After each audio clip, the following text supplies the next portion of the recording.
I mean, I think it's sort of funny, like Kylie Jenner a few weeks ago, I think she came out and and like announced sort of things that everyone already knew. However, Right. the she had like that she had gotten a ton of plastic surgery, and fair enough, good for her, whatever. But like after so many years of denying it, there was this whole like, oh, thank God, like you admitted it. But then it's almost like there's no there there. There was like, okay, well, what Right. was we all knew. I don't know why we're like all of a sudden Yeah, jumping yeah. with joy that she's admitted it because wasn't saying exactly, I don't think, like why, what drove her to get a lot of plastic surgery at a very young age. Right. But like, and I think we kind of gloss over it and it's sort of like, Yeah. oh, well, like it's all female empowerment, because, and she's empowered herself by announcing that like this is like, I don't know, I feel like we're kind of like normalizing this sort of like cosmetic modification.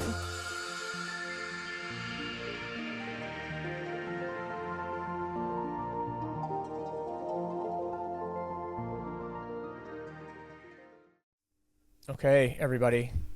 Hip replacement number sweet 16, Kyle. 16. I Past cannot our believe it. quinceanera, and now we're on to the 16-year-olds. Yeah. Snip. Sorry, Almost that was almost weird. out of our teens, which is lovely. I suppose. Well, we're here with Antonia Bentel, who is calling in from a sweltering London. Antonia, hi, great to see you. Hi, great to see you guys.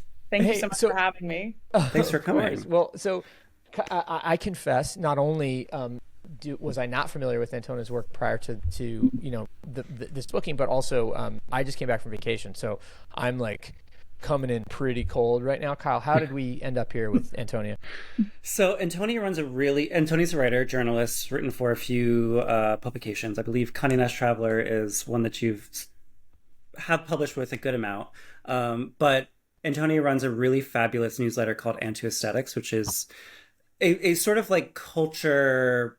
I look at it as sort of like a culture mapping expression, let's say. Like you have a really unique format, and like I think I love that it changes almost with every iteration. It feels very different, but it sort of like really flows naturally through your thinking.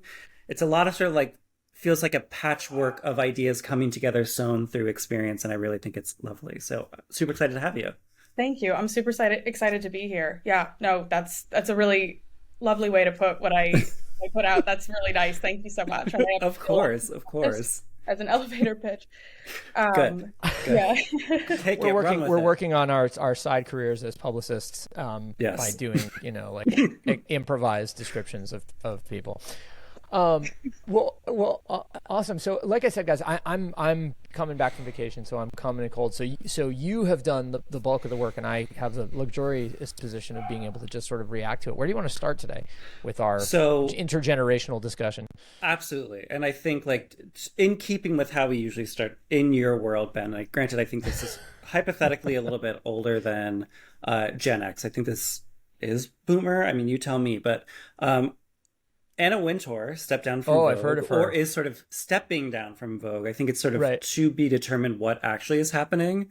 But I'm sort of curious because she's been there for, I believe it's 37 years. So a very long time. Obviously, she's had a really sort of like profound effect on larger media, and like the last Yep. sort of expression of her reign being the Lauren Sanchez cover, which has been very divisive in a lot of ways. I'm sort of curious, is this sort of like going to inspire a lot more, say, changes of guards? Like, what do we sort of think of this moment? Because it does seem like, it's a small media thing, but I feel like it's going to have a fairly large ripple effect. And do we think she's actually going to be leaving?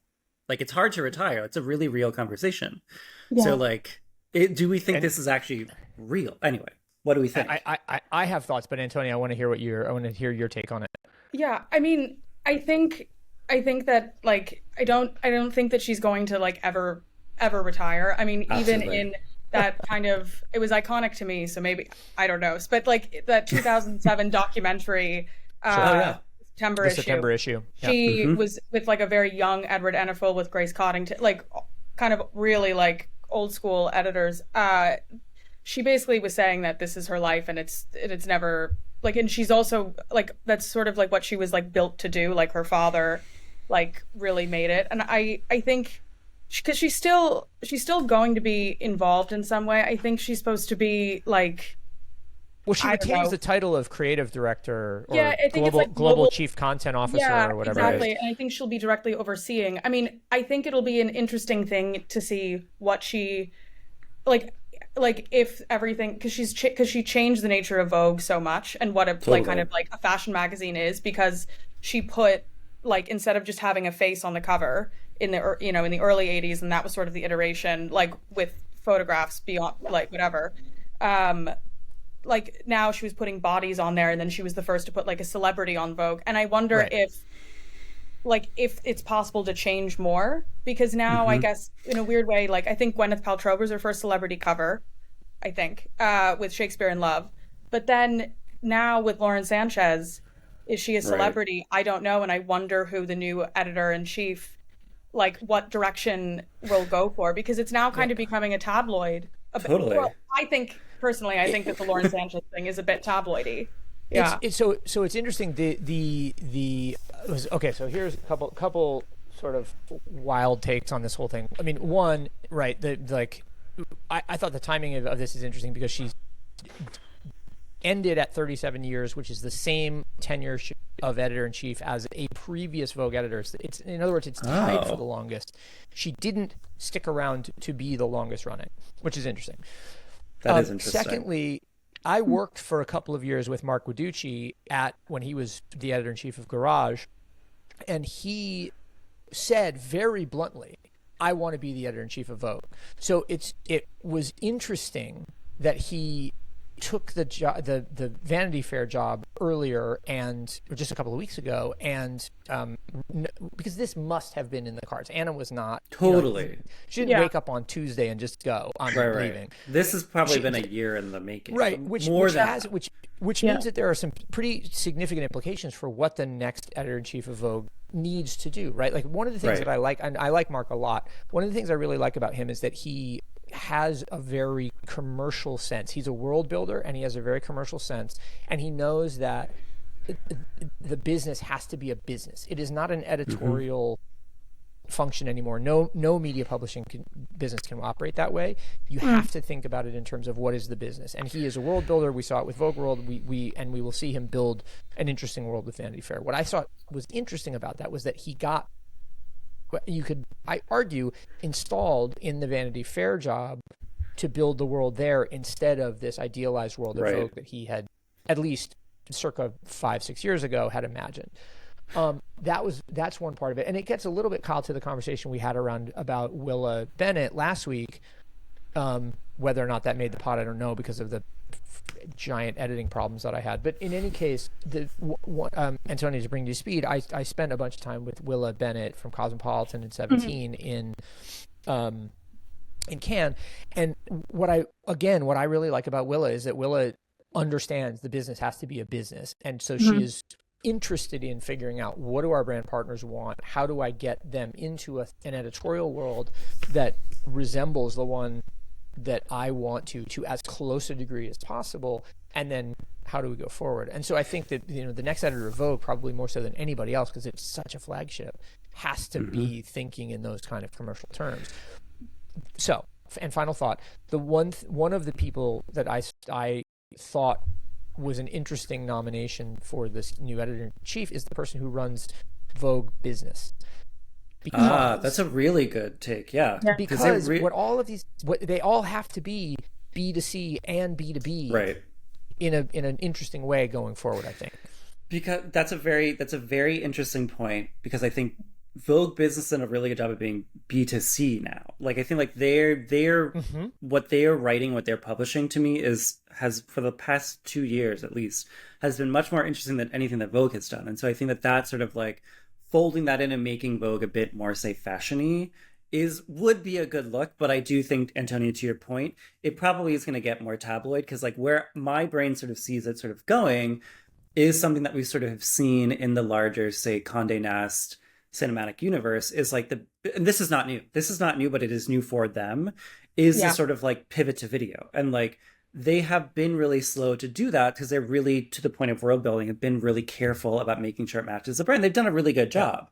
And like, you know, by sort of adopting the 72 questions format, and I forget the name of that creative who made that, but like bringing him in, sort of like really running that, and like the same with like, you know, what's Joe's last name? Whoever his name is, I don't remember. But like, Joe. and Shout out even Joe. the like the yes, Like sure. that guy. Good guy. And even the like, you know, the RIP Bon Appetit Test Kitchen, the various sort of actors on well, actors and actors is variety, which is outside, but like I was just about it's all of a kind, and like they're all sort of entering that sort of space, which has been a really sort of growing, interesting space, and arguably like what those conversations on YouTube, even though to me I'm like that feels old now, is more relevant than what a lot of these, say, actual publications are doing. So I would not be surprised if the person who sort of like ascends to the Anna Wintour position is not a sort of like Edward Enninful, which I would love, or forgetting if that's his right last name. Enninful, you're right. You got it right. Enninful, yeah. But like, I would love for someone like him to take over, but like, I think he is more of the same, sadly.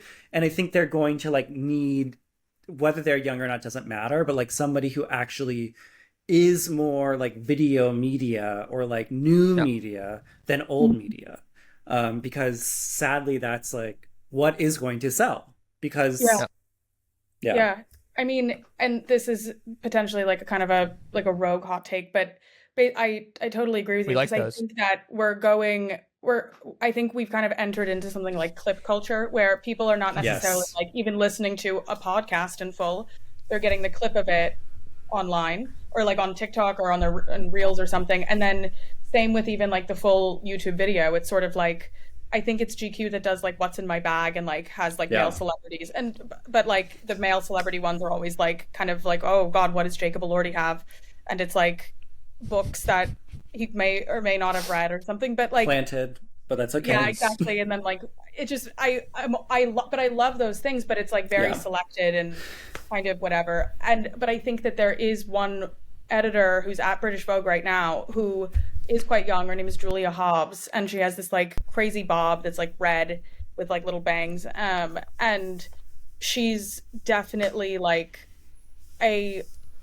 she really knows how to engage with social media and has sort of created her own brand, even though like when I was working in-house at Condé at UK, like at Vogue House, RIP, has since moved. But like, you know, you would just see her in the elevator and you kind of forget like, oh yeah, like I'm a writer there. She was a writer there at the time, and now she's like moved up a bit at British Vogue. Sure.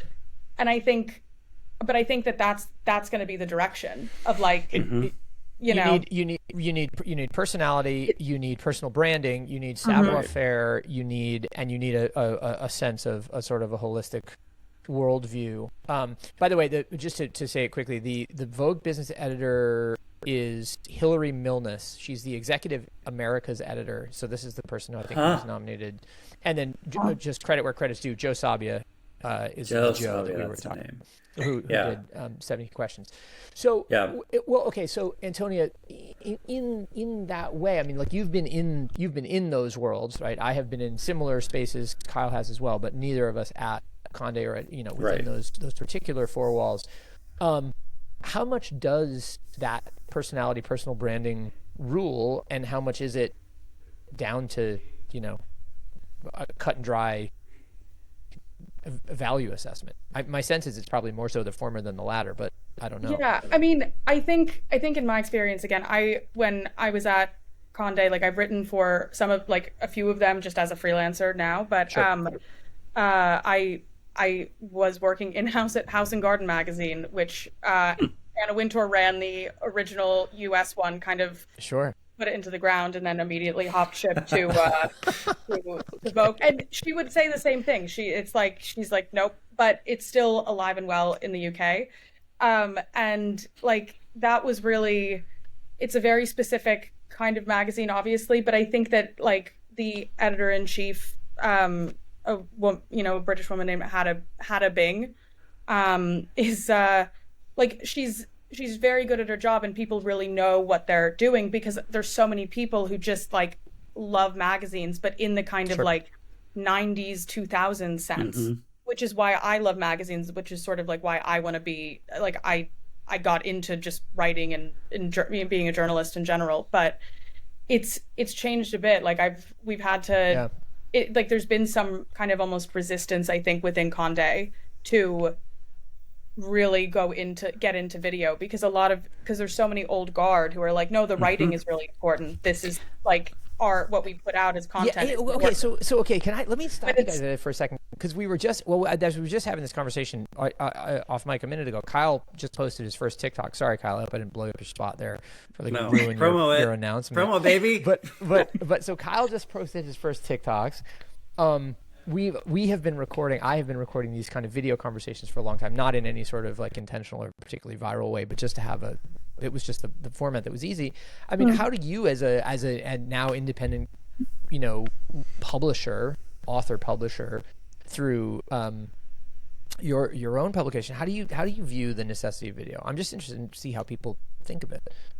Yeah, it's funny. I mean, I really I do engage in like social media and like, and I watch TikTok, like, you know what I mean? But I didn't think to like how important it could be maybe to self-promote and like I mean, and this guy like literally works in video. Like he's this music video director that I know basically told me at one point, was like, what are you doing? Like, why are you not promoting anything on TikTok or something? Like, you're crazy for that. And I don't feel like that's part of my skill set. Like I want to write and I want to push it out, but it does help. And so I don't know, I'm even considering like doing a pivot, but I don't even know what that would be. Like, is that me just doing a reading? Like, really quickly, because I think this does relate to what the Vogue conversation is, because Vogue is doing this as well, is that like, I think for people like us, or at least for like, as a writer as well, like the way that I look at it, like I need to do it because like it's a way to promote the writing and like everything else that I can do. And like that's a sort of like card left on the table. Is it sort of like dovetailing into the larger, say, like my newsletter and the other things that I do. And like by doing it, it's just sort of like being in a place where people who I otherwise wouldn't be meeting can sort of like channel into like my space. And like that's really important. Like it's to me, it's less about this sort of like reading. It's more sort of like talking about and or recapping an idea and then promoting, tossing to your newsletter or whatever to read more, which like I did not do a good job on my first outing, but we'll get there. But this ties into the Vogue thing, is that like increasingly at Vogue and outside of Vogue, and I think British Vogue, to the point of that editor, is doing a really good job of like, now it's not just the cover story of the magazine. It's now about the sort of like interview on set of that shoot and or of the interview. And so the interview then that you see on TikTok is advertising to get you to read the full story on the site or buy the magazine. And that's been really fascinating, because it's like, it's almost counterintuitive. It's like, well, I'm talking to you in this video, like, just tell me everything.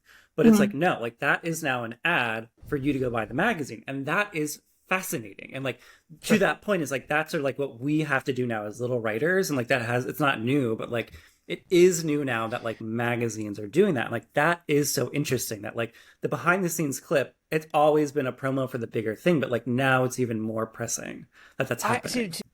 So to me, Antonia, the reason I ask the question is like, I say this to friends who think of themselves as writers all the time. Like I think calling yourself a writer is a little bit naive, to be honest, because you have to be multifunctional, and it's not to diminish it at all. It's just like the truth of the matter is that if you want to make a way as an opinion, as someone whose opinion is taken seriously through crafting statements or words, like you have to be able to think about it in terms of how all of these different formats get together. But still, like, I struggle to get, particularly, and so what's interesting about it is particularly younger people who I advise, like, to try to get them to let go of the idea that they are just writers is even more difficult than older people. I think people my age are sort of like, because I'll be 50 next week. People my age are like, oh yeah, we got to do something different, because clearly the thing that we have been doing forever is producing diminishing returns, diminishing marginal returns anyway. But younger people, I think, have this idea, this certain sort of idealistic fantasy of like, and sorry, I don't mean to call it a fantasy. That's overly strong. But idealized version of like, I can do it this way the way that everybody in the past has done it. I don't know. No, I mean, yeah. Do you feel does that bum you out, or you feel challenged by that, or are you excited about that? It only bums me out insofar as it's kind of like oh gee, I wish I had like Andre Leon Talley's like lifestyle when he was just like and like kind of like the Vogue, like the Condé Nast expense card, of course, where like you were actually just paid a decent wage to be on. Like that's what I would love. But no, I mean, honestly, I think the thing is that's quite interesting is I do think a lot of people sort of dogpile on like the different ways to self-promote, and I think you do have to use social media. I do use social media for it, like to promote my work and to get it out there. The pivot to video, it's something I need to learn, because you're right, like being a writer is not just that one thing, or being a journalist now is not that one thing. Because in the past, like the way to establish authority was who you wrote for, because people would go pick up the physical copy of something, and then it was like they would see the name. There's no face to it necessarily, unless they really want that out there.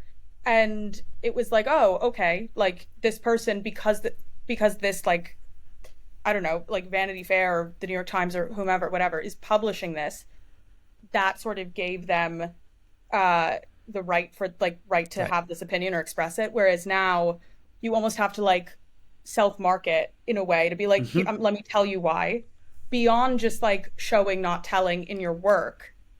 It has to be like, this is about me, and like this is who I am, and like here's why you should listen to me, because there's so many people out there, myself included.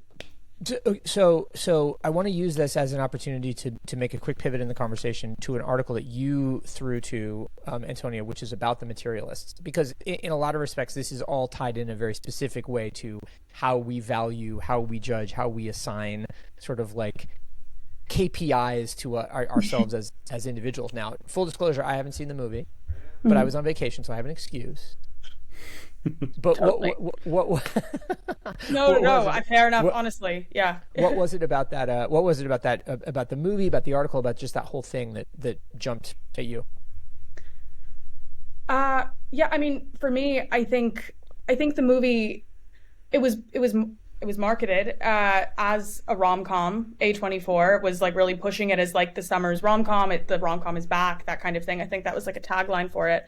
But in reality, it basically follows Dakota Johnson and then Pedro Pascal and Chris Evans. Like, and Dakota Johnson plays like a matchmaker. Yeah. And like the first 30 minutes, I think, and I don't know if there's spoilers or not, whatever, but basically like she, like, I think you can see this in the trailer. Like she goes like, Chris Evans is the ex-boyfriend, and it's sort of like this weird binary of Chris Evans, ex-boyfriend, failing actor, poor, 38 years old. Pedro Pascal, like 48, rich, nondescript, rich guy job with like a $12 million apartment in Tribeca. And it's sort of, and so she's a matchmaker though, and she's sort of like hearing like what women want and what, like what men want out of, like what they deem to be like ideal for their partner. But it doesn't go that much deeper, I'm afraid. Like, and I really love Past Lives, which is what Celine Song, did before, the director of this movie. I don't know, weirdly I would want to like go back and rewatch it a bit, like just to see if like maybe it's me, but I felt like it wasn't really exploring like what it means to date now, or to like assign labels. It was like I don't know, it kind of was just like, oh yeah, there's like women don't want to date a poor guy, or maybe they do, and then like, is there anything to like the Pedro Pascal guy who and this is a spoiler alert, so I don't need to say it, but like his big reveal is that he got like leg surgery to make himself taller, and like that was like his like he got the Rivers Cuomo surgery. Yeah.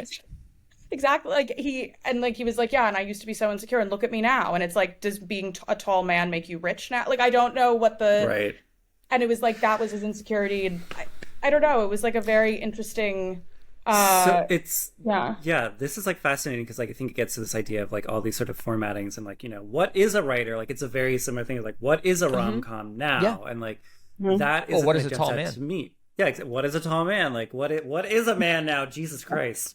But like that, it to me reminds of this of a larger problem that I think we're seeing across culture. And I think a good example is I believe today, it's now Tuesday, July 1st. There was a review of the Cat's Eye EP on Pitchfork, which like I've known about them. They're like a non-K-pop American K-pop band who are kind of cute. Okay. They're interesting, sure. They're having a moment for younger people, let's say. But it was an interesting review because like the big issue that they have with Cat's Eye is that like they are too generic in a landscape of things that are increasingly generic. And this is a larger conversation that we've even had on this podcast many times before. It's like, something like, why is there no song in the summer? And like that fits right into it. And like it fits into the sort of like, why did Addison Rae sort of break through is because it was simultaneously like not clever at all and really earnest, but also like so performative and so ridiculous and referential, but also entirely new. So like she's sort of like, that's a good example of something that played exactly to what it should be, but also wasn't what it is. And I think to the point of the rom-com, like I think justifiably so, like why they really push like the rom-com is back is because people were craving it, like the same way people are craving for pop music now, and like they're not getting that sort of need satisfied. And I think that sort of is what happened is like, to the point of the 2020s, and this is a hangover from the 2010s, it's like things like the rom-com being so over intellectualized that like the joy of it is lost, and like the reason why people wanted that is gone. And like that is fine. Like, I don't think it's good or bad, but like, I do think it is just a sort of like a larger sort of soul searching happening in media in Hollywood, is that it's like, you overdid it. Like, it's way too massage. And now when you're eating the cake, it tastes like whoever like overbeat it. It doesn't taste like a cake anymore. So like, that's a larger sort of cultural issue. Again, these are all products now and they're not even artistic expressions. And that's the problem. Sorry to Celine Song, who is great, but like, it seemed like it really missed the mark. Yeah.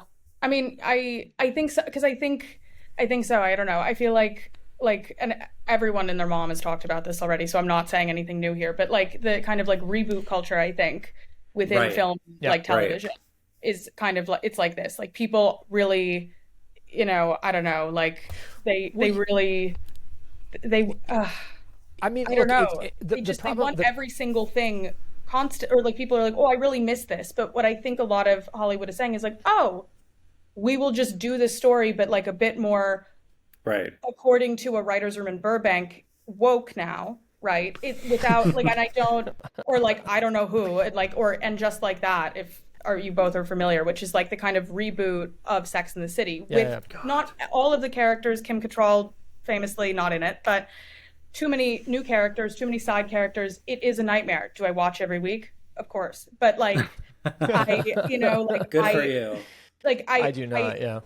Like I can't. I mean, this past week's episode sort of broke me. But so maybe not. But I think it's like, and it's sad because like there's so many really great like things that could come out of it, but it's not that. But people are like, they're nostalgic for the feeling that they had, not the actual thing. Totally.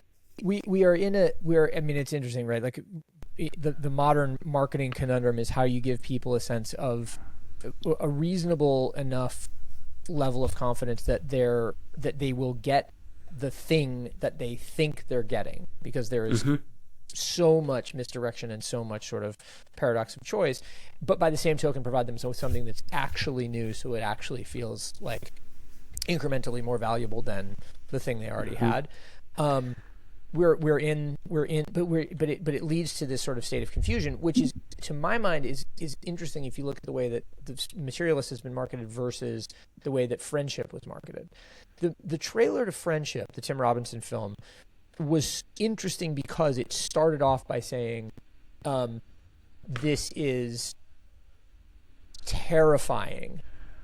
I mean, literally, the word terrifying is in the trailer. Like it's almost like it starts off being marketed as a horror film, and then suddenly the trailer changes it, and it's like the funniest thing that I've ever seen all my life. So it's sort of like, we're just going to lean into the fact that we're not really telling you what this thing is. Just you got to come and find out. And I think we're starting to get to a point where everyone starts to feel like, okay, whatever.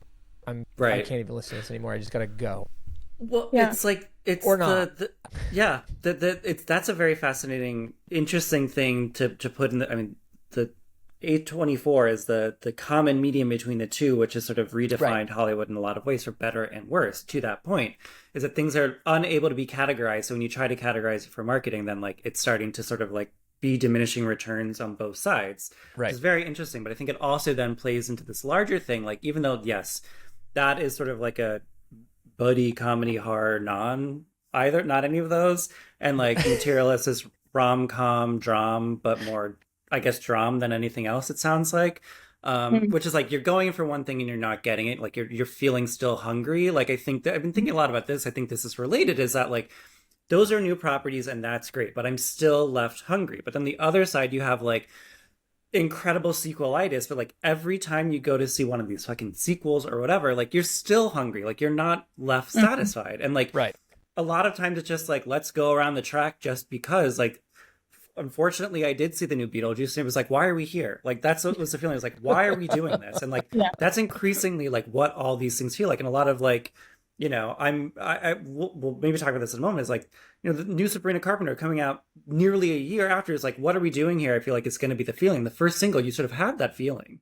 And like that is, I think, becoming a lot of it. And then like you know, the new reviews of the new Jurassic Park are already giving you a bit of that. They're like, what are we doing here? What is the point of this? Who is this for? We know it's going to fucking cash out and like people are going to go see it, but like, what is the point? It doesn't feel worth it. And like, you know, then you have things, and this is just me really quickly on a rant, is like the new third and final season of The Comeback, which is like, I'm so excited about that because like, what a great show. But like, I'm increasingly worried that like this show that hasn't been back for over 10 years is going to come back and have that feeling of like, what are we doing here? You didn't have anything to say. Granted, that show like has had like a decade in between each season, and like it always comes back with a new critique on culture. And like the issue is that like Jurassic Park doesn't have anything else to say. It's just recycling to the point where like it's just getting like the AI thing, when you keep having it generate it whatever, like it gets worse and worse. For more. Yeah, the machine for more. It's sort of like, I think, and I don't know if some people really like this sort of thing, but I feel like I have recently, or when the feature first came out, let's say like on Netflix or like HBO, any streaming platform, it's like you might, if you like, you just finished this, you might like this. And that sometimes is like kind of fun because it's like, oh, you like these themes, whatever. And like Letterboxd, for example, like that app for movie, you know, kind of rating and keeping your favorites in, that, you know, it would suggest like, okay, you really like this one thing, and then they'll give you something kind of niche. But now there's like all of this promotion, that kind of thing, and also you're getting recommended stuff that is just the same thing. There's no point to it. And I almost like with the Tim Robinson movie, I guess it's like, yeah, honestly, I feel like if you want to go to a movie, you kind of want to know like, okay, what is the genre, right? Because if you like horror movies or not, like that's important to know, let's say. But like, go in, and if the movie is horrible, great, then you have something to talk about with your like whoever you went with, something. Be like, yeah, that was like, sorry, I don't want to curse on here, but like, you know, that was, you can curse if you like, want to. You know, like, yeah, like that was like the shittiest movie I've ever seen, whatever. But at least you're engaging with it. Just like when you kind of, I don't know, like when you go and see a play, right? Let's say you go and see some theater. There's so much bad theater out there. I'm not a big but like I love going and being like, because at least you're like, there's an opinion, you have something to talk about, and you had no idea what you were getting yourself into. You know? Well, and it has the benefit of changing. In the one thing that does speak highly of live performances like that is that it changes from performance to performance, of course, right? You have some level of nuance and difference. Okay, so speaking of too much and just that whole thing, I think, you know, and also Pedro Pascal's leg lengthening surgery and the name of this podcast, which is of course hip replacement, because I've had both of my hips replaced. So we are just very pro body modification around here. But maybe possibly plastic surgery has hit a tipping point. That was another topic from you, Antonia. Like, talk about it.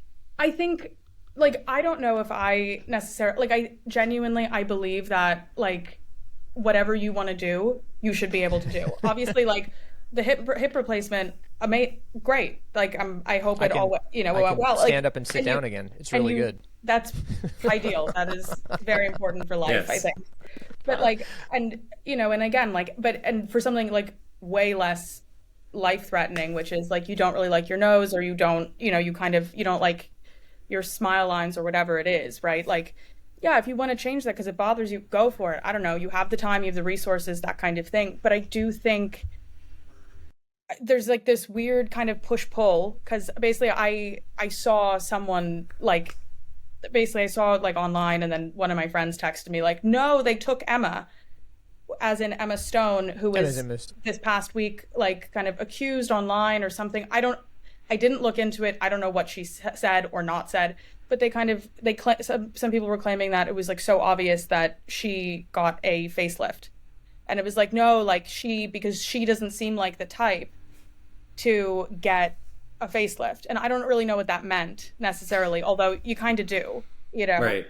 And I do think there's sort of an uncanny valley thing going on, because at one end of the spectrum, you're kind of like denigrating Emma Stone, who's like, Yorgos Lanthimos' darling kind of thing, and an amazing actress in her own right, to like Kris Jenner getting a facelift and everybody being like, oh my God, she looks like 30 years peeled off of her face kind of thing. Or like Lindsay Lohan, who like got kind of botched surgery or too much lip filler, and now obviously got a facelift, and everyone's like, who is her surgeon? I need to go. Right. And there's a weird dynamic. I don't know. Well, it's this really fascinating thing of like, who knows if she actually got it. I saw the things that people were talking about. I was like, I think she looks the same. Call me crazy. Like, I don't think she looks like she's had anything done. I feel like I looked at a really good facial. I don't know. There is. Well, I mean, having never had a really good facial, I have no idea how transformative it would be. But there is one photo in which the orientation of her nose, particularly the tip of her nose, has changed direction. It now points up in a sort of a cute, pert way, and whereas it used to be more like, let's call it straight ahead, as opposed to these one-to-one photos. The difficulty is, it's like, who really knows other than her surgeon? By the way, if you have his number, let me know. But it is sort of immaterial in my mind to the larger question, which is just like, to what extent do we feel compelled to self-improve to get to a place where it's enough? And again, we can stand down and we can sit down and stand up, like I can. Is that good, or do I feel like, okay, now that I've transformed my hips, I now need to go transform everything else because there's a steroid Olympics coming up that I got to get involved with. Fair, you got to get in. The Trump brothers would love for you to do that. I mean, it gets to this idea of truth that's becoming increasingly sticky, or this sort of like mass gaslighting. Like, it's not intended to be, but like us sort of questioning, or people questioning, like, did she or didn't she have plastic surgery? Is like that sort of like getting at like truth is being lost. And like when you have someone like, say, like Kris Jenner's, which is very well done and very not obvious, but like you could tell like something happened because she is someone of a certain age and something changed. So like you could tell the truth was, yes, plastic surgery. And now like it's happening. Like I feel like the did she or didn't they or whatever have plastic surgery is like the left wing version, which dovetails into the right wing version of which is like transvestigating. It's like, that person used to be a man or a woman, and we're going to find out. It's like, it's the same conversation, just expressed differently, where it's like, that's right. What's the truth we want to know because we're uncertain? And like, it all gets at, things increasingly in culture feeling a bit muddy or uncertain and unstable. And like our sort of longing for like, to know, like, Emma, did you have surgery or not? Gets at the infrastructure feeling increasingly rocky. Cause like, she's never going to admit that. She could. And like, even if she did say, well, I didn't, or I did, like, people are going to be unsatisfied because now they don't believe it. Totally. I mean, I think it's sort of funny, like Kylie Jenner a few weeks ago, I think she came out and, and like announced sort of things that everyone already knew. However, she had gotten a ton of plastic surgery, and fair enough, good for her, like whatever. But like, after so many years of denying it, there was this whole like, oh, thank God, like you admitted it. But then it's almost like there's no there. There was like, okay, well, what was, we all knew. I don't know why we're like all of a sudden jumping to joy that she's admitted it, because she wasn't saying exactly, I don't think, like what drove her to get a lot of plastic surgery at a very young age. Right. But like, and I think we kind of gloss over it, and it's sort of like, Yeah. oh, well, like it's all female empowerment, and she's empowered herself by announcing that, like, this is like, I don't know, I feel like we're kind of like normalizing this sort of like cosmetic modification now Sure. through like the announcements of like, this is what I have done on my face. Fully normalized, and now, I mean, it's that switch. It's where bad behavior completes the cycle and becomes virtuous behavior. Right. And there are lots of examples of that. One thing, guys, as we close, one thing that I wanted to just bring up is I found an interesting dynamic this morning that I'd like the two of you to feedback on. One is there's a newsletter by a guy named Ray Inamoto, who is an old friend and is a heavily awarded creative director from the advertising industry. And he talks about in his newsletter the intersection trustnomics, how trust became the new currency of brand growth, which I think is an argument that's fairly logical to make based on this conversation we've just been having. Like we've knowing what is real and knowing what you can trust is increasingly going to be the basis of decision making. But by the same token, Digiday ran a piece this morning about how brands are rapidly increasing their spending on faceless creators. Wait, what? Say Faceless that again? creators. Oh, faceless. I thought you said facelift. I was like, brands are buying facelifts for creators. Oh, that's no. Okay. So here you heard it here Faceless. first, folks. This is the new marketing frontier. Facelift creators. No, faceless creators. In other words, creators whose you might see them from the neck down, or you might see them without. They're not personified, and they're providing how-to videos or whatever it is. I mean, this is a technique certainly that is prevalent in porn. Right. But it's now coming into a space where brands are investing in it. So how much trust do we need, and where does trust actually come from? Does it come from the personality, or does it come from, I don't know, the voice, or just the action, or what? Yeah, I mean, sorry, go ahead. No, go ahead. You go ahead. Go, Antonia. I think it's like, that's really fascinating, just because like I think in department stores like in the 50s and 60s in New York, I think it was either Barney's or Bergdorf's, I'm not quite sure which one, or anyway, a big department store in New York. They were the first ones to completely like lob the head off of the mannequin, which were before like kind of weird, like with like the fit, that sort of look. In order for the customer to like see themselves on it. But I think that's like, that's more, and like that completely revolutionized like the way that people like interacted with shopping, and it was like shocking for the time. And so it's interesting to see it now, like, like, I don't know, like 50, 60 years later, like now enter into the digital sphere. But I don't know. I think that like marketing, it's in and of itself has changed, obviously, right? In terms of like how like influencers now are like, they sell products through their own following, and like their followers trust them, and like they're following a lifestyle. Whereas like the headless horseman kind of person, like are they like, because is it like that people now want to see themselves like chopping vegetables with this like amazing knife? Or, like, is that the kind of thing they're selling, or is it makeup? Because I feel like a lot of fashion things or makeup, whatever, it relies on the person. Yeah, I don't know. I don't have the answer to this. I just find it. I think it's a fascinating discussion, particularly around the vector of trust. Kyle, you get the last word on this. What's your take? It ties into just like, brands increasingly just sort of like working around people, meaning that like, the companies or the tech companies have been pushing this for years. Like, YouTube wanting creators to get into like the VTube space, like the virtual creator space, whether it is actually you or an avatar, like let's say Lil Michaela from years ago, to sort of express an idea, a puppet for you to then manipulate, that then can sort of be like bought and sold by brands, so that they can then manipulate that idea without having to deal with you and what you have to say about like, no, I don't want to wear this, or like, I do want to be a paid model. So then they can just sort of manipulate. They're cutting out that sort of like the people. So just, it's then these avatars, mascot, puppet idea of person that's an advertising to real people, which is going to be very fascinating. It's already happening in ads. We know this. And I think it's again, it plays with the idea of truth. It plays with the idea of like what's real. And I think people are going to increasingly question that, and it's going to have the exact opposite effect. But like that, to me, it's sort of a sign of the times. And like it's unsurprising to me. It's already sort of been happening, I think, now because of, say, AI and things like that. Brands are able to sort of like pat themselves on the back because they don't have to then deal with, you know, X creator who charges $100,000 a video. Now they can just like make it up and like whatever. And like this reminds of like a there was somebody I saw on TikTok who I think quote unquote works for Google, who made a Google Gemini app where like it's coming out through Google, and this was clearly advertising.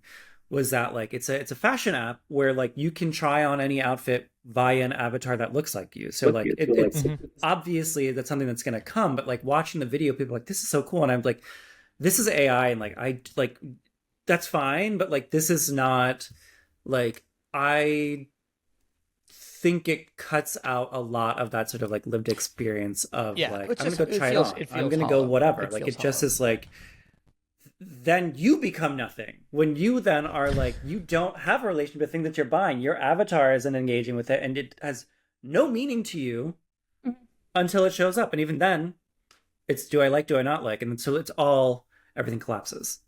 Right. Totally. I don't like that. All right. Well, on that optimistic note of everything collapsing, jeez. Antonia, it's been such a pleasure to meet you and to talk to you today. Thanks for joining us. Thank you so much. This has been Thank great. you. Have more, best of luck staying cool. Well, I was just going to say that. I mean, we're always interested in making sure that people who listen know where they can find you, so they can continue to engage with everything that you're doing. So where is the best place for the kids, proverbially speaking, to find you? Thank you. So my Substack is Anto, so Anto Aesthetics. And you can see me on Substack there. I have some pieces coming out in the Fence magazine in the UK. If people read that, it's great. Definitely worth a read. And on Instagram, Anto Bents. So thank you so much. Yeah. Of course. Kyle, I'm sorry I missed you in Barcelona. All good. But it was great to talk to you as always. And I will see you again next Monday for another episode of Hip Replacement. Fabulous. Bye. Thanks so much. Bye. Bye, y'all.